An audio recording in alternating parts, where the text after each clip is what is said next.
जय हिंद। शुरू करते हैं आज की साइंस की क्लास, जिसमें 20 जो एमसीक्यू है, ठीक है, 20% आपके मल्टीपल चॉइस जो क्वेश्चन है वो यहां पर क्या है एक्सप्लेन किए जाएंगे और उनको अच्छे से समझना है, और साथ साथ में अगर आपकी कोई क्वेरी है तो वो साथ में आपने बताना भी है, ठीक है भाई ऑफलाइन वालों। तो सबसे पहले पहला क्वेश्चन है, चंद्रमा का पलायन वेग कितना है? पलायन वेग से मतलब यह है कि अगर चंद्रमा की सतह को छोड़ना है, उसकी ग्रेविटी से अगर बाहर जाना है तो हमारे को कितनी मिनिमम स्पीड की रिक्वायरमेंट है। तो चंद्रमा का जो पलायन वेग है, ऑप्शन ए 7.0 किलोमीटर पर सेकेंड, बी 2.4 किलोमीटर पर सेकेंड, सी 9.0 किलोमीटर पर सेकेंड या 11.2 किलोमीटर पर सेकेंड। तो क्या होगा इसका सही आंसर? ऑप्शन जो बी है वो क्या होगा? करेक्ट आंसर होगा। चंद्रमा का पलायन वेग 2.4 किलोमीटर पर सेकेंड आंसर रहेगा आपका। उसी के साथ अगर आपसे इसमें पूछा जाए कि पृथ्वी का पलायन वेग कितना है, पृथ्वी का पलायन वेग कितना है? 11.2 किलोमीटर पर सेकेंड, यह है पृथ्वी का पलायन वेग। क्लियर है? उसके बाद में अगला जो क्वेश्चन है क्या है, इसमें से कौन सा जो युग्म है वो सही सुमेलित नहीं है। यहां पर क्या दिए हुए हैं, कुछ इंस्ट्रूमेंट दिए हुए हैं और उनसे क्या क्या चीजें मापी जा सकती है ये दे रखा है। क्लियर है? तो जो पहला है इसमें दे रखा है कि क्या एनीमोमीटर से हवा गति मापी जाती है, एमीटर से विद्युत धारा मापी जाती है। भाई हवा गति को मापना है तो एनीमोमीटर है, विद्युत धारा से मापना है तो क्या होता है? एमीटर से मापते हैं। उसके बाद अगर बात करते हैं टेकोमीटर और दाबी अंतर, तो क्या दाबी अंतर अगर हमको डिफरेंस की बात करें तो क्या टेकोमीटर में मापा जाता है? या और फिर लास्ट में है पायरोमीटर, उच्च तापमान। तो उच्च तापमान मापने के लिए क्या होता है? पायरोमीटर होता है। उच्च तापमान 800 डिग्री सेल्सियस से भी अगर ज्यादा का तापमान मापना है तो क्या होता है? पायरोमीटर होता है। तो ये बचा अपना जो ऑप्शन सी है, ए बी और ये सी है और ये क्या है? डी है। तो ये जो सी ऑप्शन है टेकोमीटर और प्रेशर, ये सही मैच नहीं हो रखा है, ठीक है ना। टेकोमीटर से अगर मापी जाती है ना तो जो कोई सॉफ्ट या रोड जैसे मोटर वगैरह घूमती है ना, तो उसकी जो रोटेशन है ना वो मापी जाती है टेकोमीटर में, तो इसलिए ये सही से मैच नहीं है। तो इसमें जो क्या पूछा है, कौन सा युग्म सही सुमेलित नहीं है, तो हमारे को उस पर टिक करना है जो यहां पर करेक्ट नहीं है, ठीक है ना। और इसी के साथ ये तो याद रखना ही है कि हवा गति एनीमोमीटर, एमीटर से विद्युत धारा और उच्च तापमान किससे मापा जाता है? पायरोमीटर से। अगला क्वेश्चन है, देखिए, अल्कोहल और पानी के मिश्रण से पानी को अलग करने की विधि कौन सी है? जब पानी और अल्कोहल एक साथ मिला दिए जाते हैं तो उनको जब अलग किया जाता है तो कुछ अलग प्रोसेस करने की अलग अलग विधियां हैं, ठीक है ना। कोई चीज ऐसी है कि छान कर किया जाता है, कोई हैंड पिकिंग होता है, हाथ से उठाया जाता है, कंकड़ पत्थर है, ठीक है ना, कोई निस्तारण विधि है, वाष्पीकरण विधि है। तो ये सारी विधियां अलग अलग हैं। कैसे? वाष्पन विधि से क्या किया जाता है? नमक और पानी से क्या निकाला जाता है? नमक निकाला जाता है। वाष्पीकरण से क्या निकाला जाता है? नमक निकाला जाता है, ठीक है। नमक निकालने की विधि कौन सी है? वाष्पीकरण है। और यहां पर हम बात कर रहे हैं अल्कोहल और पानी की। अल्कोहल और पानी की अगर बात करते हैं तो किस विधि द्वारा निकाला जाता है? आसवन विधि द्वारा। आसवन विधि का मतलब है कि इसमें से एक का जो बॉइलिंग पॉइंट अगर है ना, अगर हम बोले तो वो कम होता है, एक का ज्यादा होता है, ठीक है ना। एक जल्दी खत्म हो जाता है, एक उसके बाद होता है, तो इसलिए कौन सी विधि है? आसवन विधि। निस्तारण विधि से क्या नमक क्या किया जाता है? निस्तारण विधि का मतलब है कि जैसे मिट्टी और पानी है, ठीक है, उसको क्या कर दिया गया? मिट्टी को अंदर रख दिया गया और पानी को बाहर निकाल दिया गया, तो वो विधि निस्तारण में आ जाती है। क्लियर है? तो अभी अल्कोहल और पानी का मिश्रण जो अलग किया जाता है वो किस विधि से किया जाता है? आसवन विधि द्वारा। किस विधि द्वारा भाई? आसवन विधि द्वारा।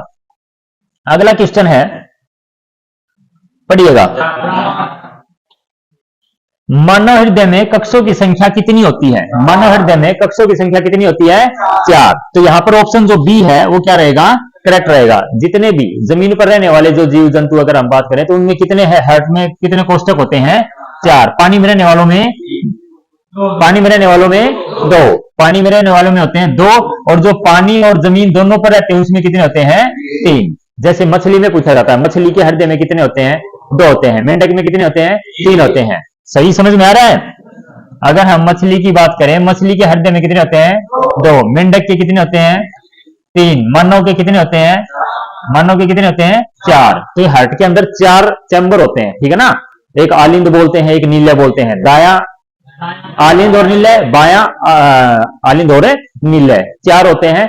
दो का काम है शरीर के अपने हार्ट के अंदर रक्त को लेके आना, और नीले का काम है रक्त को बाहर निकालना। ठीक है ना, जब हार्ट वाला चैप्टर करेंगे तो उसमें फिर दोबारा फुल्ली इसके ऊपर डिस्कस करेंगे। तो यहां पर जो ऑप्शन था वो क्या था, 4। अगला क्वेश्चन देखिएगा, निम्नलिखित में से धातु को जंग मुक्त बनाने के लिए उसमें क्या मिलाया जाता है। ठीक है ना, धातु को जंग मुक्त बनाने के लिए उसमें क्या मिलाया जाता है भाई, क्रोमियम। क्रोमियम, अगर किसी धातु को जंग से बचाना है तो क्रोमियम, यानी कि ऑप्शन कौन सा ठीक रहेगा यहाँ पे, ऑप्शन है सी क्या रहेगा, करेक्ट रहेगा, क्रोमियम। क्लियर है, पढ़िएगा भाई। एथलीट फुट एक बीमारी है जो किसके कारण होती है। कुछ बीमारियां हमारे को बैक्टीरिया के द्वारा होती हैं, कुछ वायरस के द्वारा होती हैं, कुछ कवकों के द्वारा होती है, कुछ प्रोटोजोआ के वजह से होती हैं। ये अलग अलग हैं। वायरस की वजह से, जैसे जुकाम हो गया, ठीक है ना, ये वायरस की वजह से हो गया।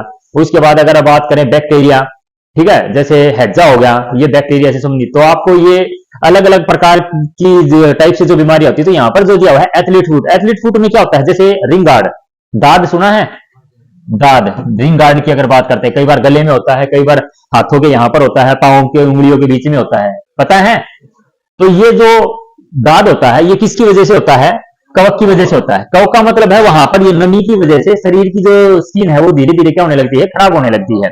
तो इसी प्रकार एक एथलीट फुट होती है जो पांव के अंदर होती है, पांव में स्वेलिंग वगैरह और त्वचा क्या होने लगती है, धीरे धीरे टूटने लगती है। तो वो जो बीमारी है एथलीट फुट, एक पांव की बीमारी है जिसमें पांव में सोजन और पांव की त्वचा क्या होने लगती है, खराब होने लगती है। तो वो किसके द्वारा होती है, ये बीमारी कवक के द्वारा होती है। किसके द्वारा होती है, कवकों के द्वारा होती है। क्लियर है।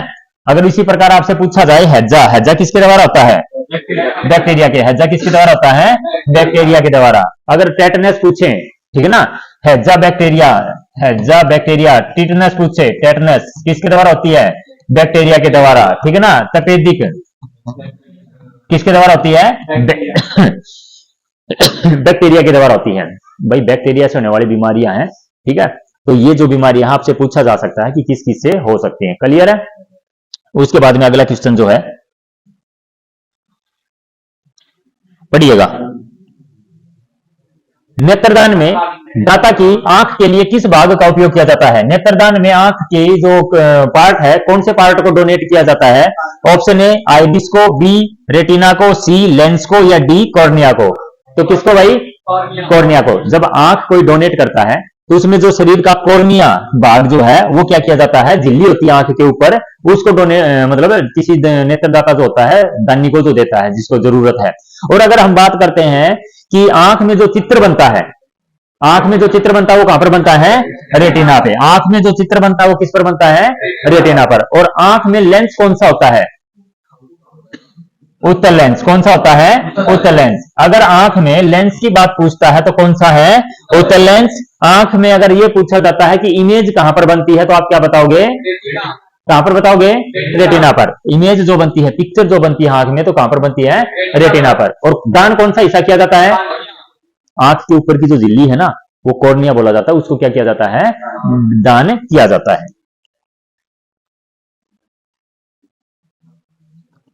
शहद का प्रमुख घटक कौन सा है, शहद का प्रमुख घटक कौन सा भाई। Option A glucose, B maltose, C fructose और डी सुक्रोज।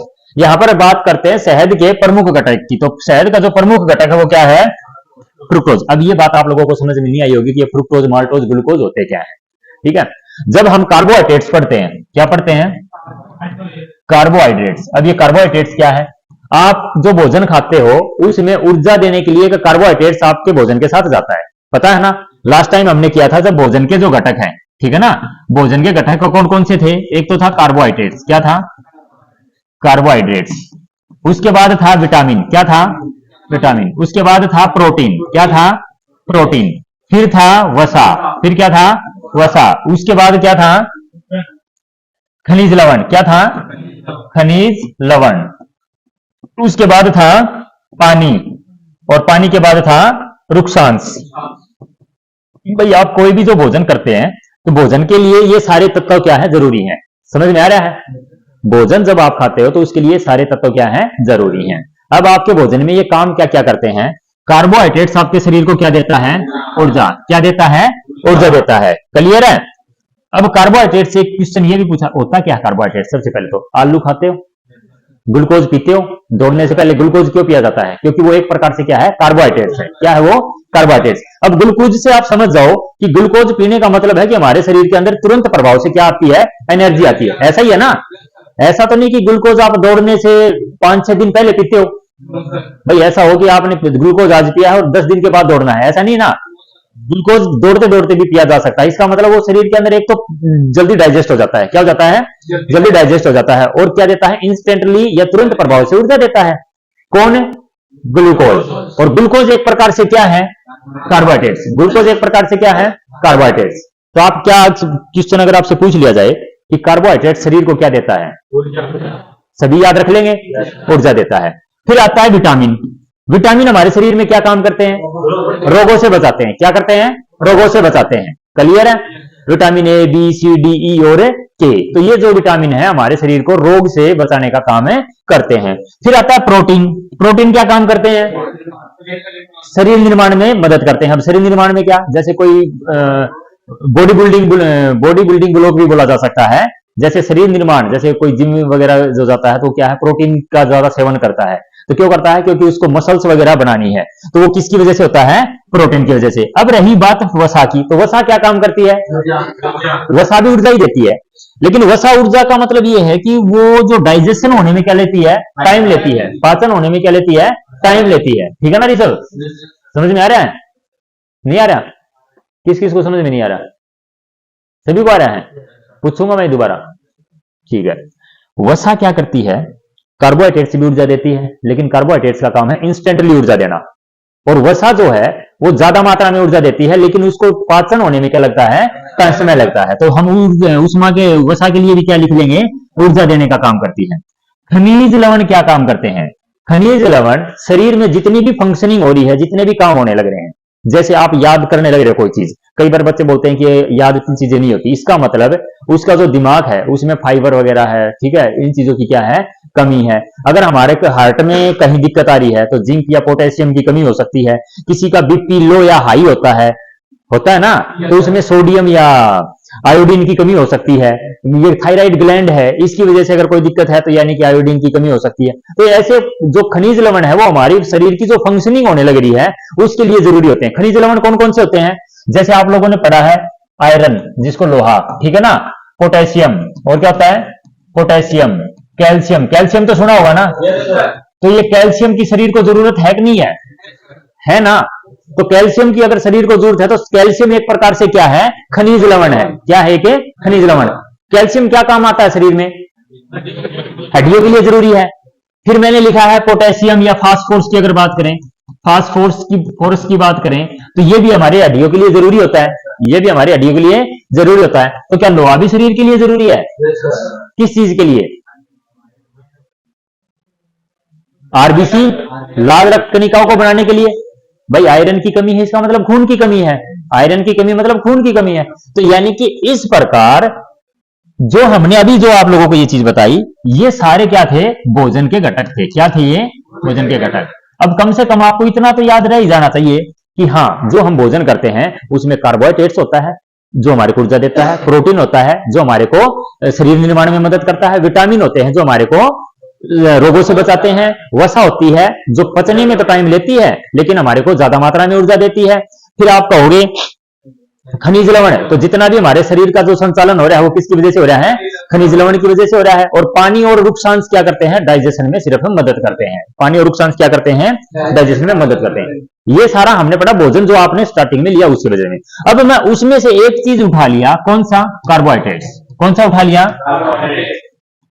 उन 6 के 6 या 7 में से मैंने एक को उठाया। और अब इस कार्बोहाइड्रेट्स के भी हम कुछ पार्ट पढ़ते हैं। इसका एक पार्ट तो होता है ग्लूकोज। क्या होता है? ग्लूकोज होता है। एक होता है फ्रुक्टोज। एक होता है फ्रुक्टोज, ठीक है ना। एक होता है फिर, बस वो नहीं पढ़ेंगे अभी, सेलुलोज याद करो। कौन सा?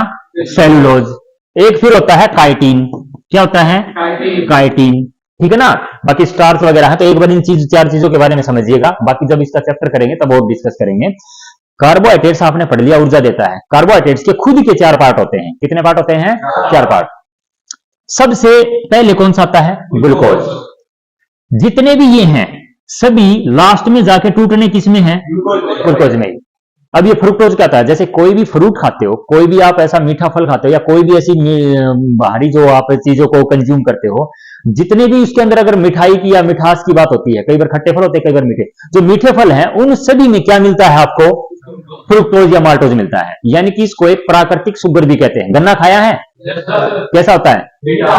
मीठा होता है। तो इसका मतलब गन्ने के अंदर क्या है?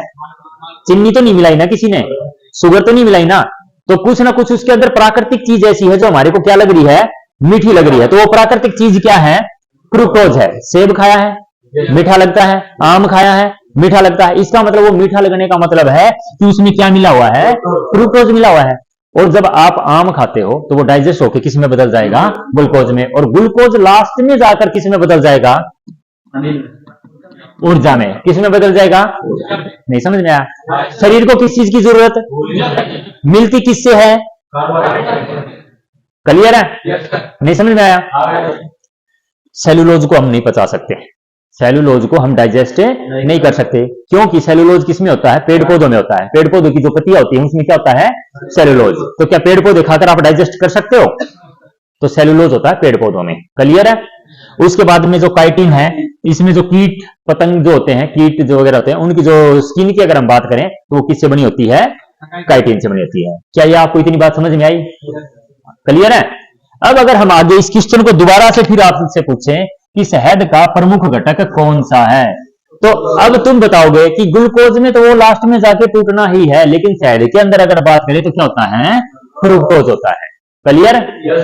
ठीक है भाई। अगला क्वेश्चन, ध्वनि का सबसे जो कम वेग होता है वो किसमें होता है? ध्वनि की जो स्पीड है तो किसमें होती है? निर्वात में। साउंड जो ध्वनि है बिना किसी मीडियम के ट्रेवल नहीं कर सकती। अगर ये रूम है, इस रूम को चारों तरफ से शीशे से अगर बंद कर दिया जाए तो क्या मेरी आवाज बाहर जाएगी? इसका मतलब यहां की जो हवा है वो बाहर नहीं जा पा रही है, कोई मीडियम नहीं है। मीडियम बीच में से क्या हो गया? रुद्ध हो गया, रोक दिया गया, इसलिए हमारी आवाज कहां नहीं जा पा रही? बाहर नहीं जा पा रही। इसलिए ध्वनि को चलने के लिए किस चीज की जरूरत है? माध्यम की जरूरत है। तो ध्वनि का जो सबसे न्यूनतम वेग होगा वो किसमें होगा भाई? निर्वात में होगा। किसमें? निर्वात में। अगला क्वेश्चन है, ध्वनि का वेग अधिकतम किसमें होता है? ठोस में होता है। सबसे कम अगर निर्वात में है तो सबसे ज्यादा किसमें होगा? ठोस में। कई बार ठोस की बजाय यहां पर 4 ऑप्शन दे दिया जाएगा, लोहा, ठीक है, स्टील, तांबा, चांदी, ऐसे कुछ 4 ऑप्शन दे देगा। तो इसमें जो सही ऑप्शन होगा कि ध्वनि का सबसे ज्यादा जो वेग होता है वो किसमें होता है? स्टील में होता है। सॉलिड, लिक्विड अगर गैस की बात हो रही है, निर्वात, पानी, ठोस गैस की बात हो रही है, तो सबसे ज्यादा किसमें होता है? ठोस में होता है। और अगर वहां पर कुछ धातुओं के नाम ही दे रखे हैं कि लोहे में, एल्युमिनियम में, कॉपर में, तांबे में, स्टील में, तो फिर आपका जवाब क्या रहना चाहिए? स्टील रहना चाहिए। क्लियर है? बताइएगा। कल हमने पढ़ा था मन्नों के जो कान है, 3 इस कान में, 3 इस कान में, टोटल कितनी हड्डियां होती हैं? 6। तो सही ऑप्शन कौन सा होगा? 6। क्लियर है? खोपड़ी में कितनी होती है? खोपड़ी में कितनी होती है? चेहरे में, सर में, सबसे लंबी हड्डी, सबसे छोटी हड्डी कौन सी? सबसे छोटी हड्डी स्टेपिस। क्लियर है? हड्डियों का निर्माण किससे होता है? कैल्शियम से।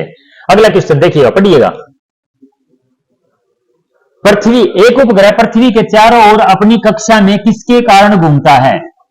एक उपग्रह की अगर बात करें, एक ग्रह की अगर बात करें तो पृथ्वी के चारों ओर अपनी कक्षा में घूमता है। किसकी वजह से घूमता है भाई? अपकेंद्रीय या विकेंद्रीय? अभिकेंद्रीय। ऑप्शन एक फोर्स होता है अभिकेंद्रीय। अभिकेंद्रीय बल का मतलब यह है कि केंद्र की तरफ लगने वाला बल। किसकी वजह से? जितने भी ग्रह या उपग्रह हैं, अगर वो सूर्य के चारों तरफ चक्कर लगा रहे हैं, ग्रह के चारों तरफ चक्कर लगा रहे हैं, तो उसके लिए सिर्फ एक ही बल जिम्मेवार है, और वो कौन सा है? अभिकेंद्रीय बल। कौन सा बल भाई? अभिकेंद्रीय बल। और पृथ्वी चीजों को अपनी ओर खींचती है किस बल के कारण? गुरुत्वाकर्षण बल के कारण। गुरुत्वाकर्षण बल के कारण। और वॉशिंग मशीन काम करती है, वो किस पर करती है? अपकेंद्रीय। वॉशिंग मशीन देखा है, वो अपकेंद्रीय बल पर कार्य करती है। फिर दोबारा से वही बात है कि जब चैप्टर करेंगे इससे संबंधित, उसके बारे में फिर ज्यादा दोबारा डिस्कस करेंगे। बाकी अब तक आप याद रखना, पृथ्वी चीजों को गुरुत्वाकर्षण बल के कारण खींचती है, ग्रह जो घूमते हैं वो किसकी वजह से हैं? अभिकेंद्रीय बल के कारण है।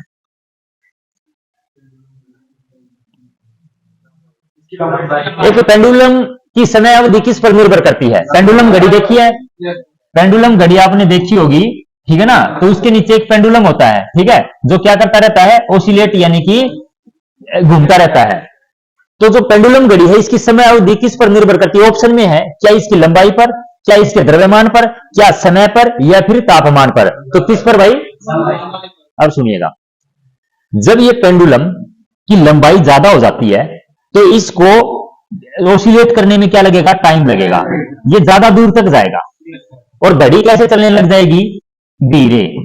भाई एक चीज है, ये है, अगर ये इतनी सी जगह में ये अगर रोटेट होने लग रहा है तो मतलब ये जल्दी जल्दी रोटेट होने लग रहा है, और जल्दी जल्दी रोटेट होने लग रहा है मतलब घड़ी भी क्या चलने लग रही है? तेज चलने लग रही है। और अगर इसकी लंबाई बढ़ गई तो अब ये क्या करेगा? टाइम लेगा। अब क्या करेगा? टाइम लेगा। अगर अब ये टाइम लेने लग रहा है तो इसका मतलब भाई कोई चीज 1 सेकंड कब होनी है? एक तो इतनी देर में 1 सेकंड हो जाए, और एक ऐसे आके 1 सेकंड हो, तो कौन से में ज्यादा टाइम लग रहा है? लंबाई ज्यादा होने पर ना। लंबाई ज्यादा होने पर पेंडुलम जो घड़ी है वो क्या करने लगती है? धीरे चलने लगती है। और लंबाई पेंडुलम की छोटी होने पर पेंडुलम घड़ी क्या करने लगती है? तेज चलने लगती है। एक क्वेश्चन ये भी पूछा जाता है कि गर्मियों की बजाय सर्दियों में पेंडुलम घड़ी तेज चलती है, क्यों? तो क्योंकि मतलब तापमान से, आपको ये भी पता होना चाहिए, धातु जो है तापमान से क्या होती है? बढ़ती हैं। गर्म करने पर धातु क्या होती है? बढ़ती हैं, लंबाई उनकी बढ़ती है। चलो एक बीच में अब टॉपिक आएगा तो ये बता देते हैं। जैसे कई बार आपने देखा होगा रेल पटरियां, क्या देखा है? रेल की पटरियों के बीच में जगह छोड़ी जाती है। छोड़ी जाती है? क्यों छोड़ी जाती है? क्योंकि आप उस चीज का कारण ये है कि अगर गर्मियों में जब तापमान बढ़ेगा ना तो ये लोहा है और लोहे की धातु क्या होने लगेगी? निकट आने लगेगी। क्या होने लगेगी? निकट आने लगेगी। तो जो ज्वाइंट उसके अंदर छोड़ा गया है वो क्या हो जाएगा? कंप्लीट हो जाएगा। और उनको ये पता है जब वापस सर्दी आएंगी तो ये जगह क्या करेंगी? वापस छोड़ेंगे। अगर मान लिया वो पहले कंप्लीट जोड़ के छोड़ दें, पहले कंप्लीट जोड़ के छोड़ दें, और अगर जब गर्मी आएंगी, तापमान बढ़ेगा तो धातु की लंबाई बढ़ेगी, तो अब बढ़ेगी तो अब ये कहां से गैप पूरा करेंगे? या तो फिर अब टेढ़ी मेढ़ी होंगी ना, टेढ़ी मेढ़ी होंगी तो फिर काम खराब होगा। तो इसका मतलब उनके बीच में क्या छोड़ी जाती है? जगह। कारण इसका सिर्फ यही है कि तापमान बढ़ने पर धातु की लंबाई क्या होती है? बढ़ती है। तापमान बढ़ने पर धातु की लंबाई क्या होती है? बढ़ती है। तो इसका जवाब बताइए अभी क्या होगा? पेंडुलम घड़ी समय अवधि किस पर निर्भर करती है? इसकी लंबाई पर। इसकी लंबाई पर निर्भर करती है।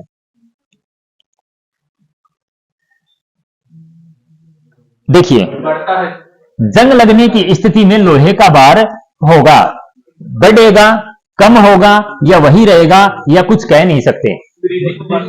जब जंग लगता है तो उस समय जो लोहे का जो भार है, वेट है, वो क्या होता है? बढ़ता है। क्या होता है?